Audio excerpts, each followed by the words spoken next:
پیارے مسلمانوں، قرآن پاک اللہ کی مقدس کتاب ہے۔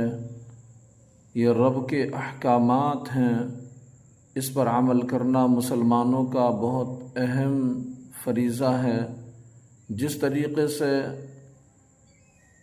ایک بادشاہ اپنے حاکم کے پاس ایک لیٹر بھیجتا ہے اور اس کو حکم نامہ پہنچاتا ہے کہ تم فلاں فلاں شہر میں میرے لیے محل تیار کرو، وہ لیٹر جب وہ حاکم پاتا ہے تو اس کو صبح و شام تلاوت کرتا ہے اور پھر اپنے پاس سنبھال کر رکھ لیتا ہے۔ عرصہ دراز یوں ہی بیت جاتا ہے اور پھر کافی ٹائم کے بعد بادشاہ کا جب ادھر گزر ہوتا ہے، وہ دیکھتا ہے کہ اس کا حکم تو حاکم تک پہنچا لیکن اس نے اس پر عمل نہ کیا۔ پوچھا، بتاؤ وہ لیٹر کیا ہوا، وہ میرا خط کیا ہوا؟ وہ کہتا ہے جناب میں پڑھتا ہوں۔ کہا عمل کیا؟ کہا عمل تو نہیں کیا۔ تو اب آپ بتائیں کہ اس حاکم پر بادشاہ کا قہر کیسے نازل ہوگا، اور پھر اس کو سزا تو یقیناً ملنی ہی ہے۔ بس یہی مثال قرآن پاک کی۔ قرآن رب تبارک و تعالی نے مسلمانوں کی ہدایت کے لیے بھیجا۔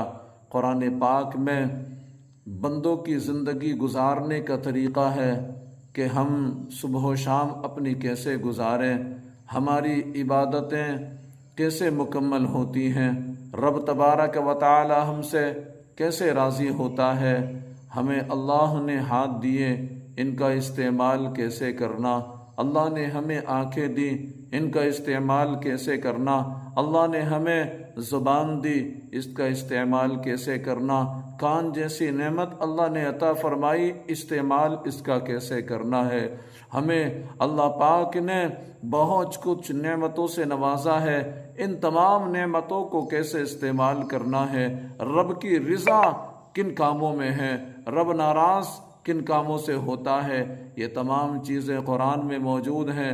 ہمیں قرآن پڑھنا ہوگا، اس کو سمجھنا ہوگا، اپنے رب کو راضی کرنا ہوگا، اس کے محبوب صلی اللہ علیہ وسلم کی ذات بابرکات ہمارے لیے کیا نمونہ پیش کرتی ہے، ہمیں ان کے طریقے کو اپنانا ہوگا، سنتوں کو اپنانا ہوگا اور یوں زندگی گزارنا ہوگی۔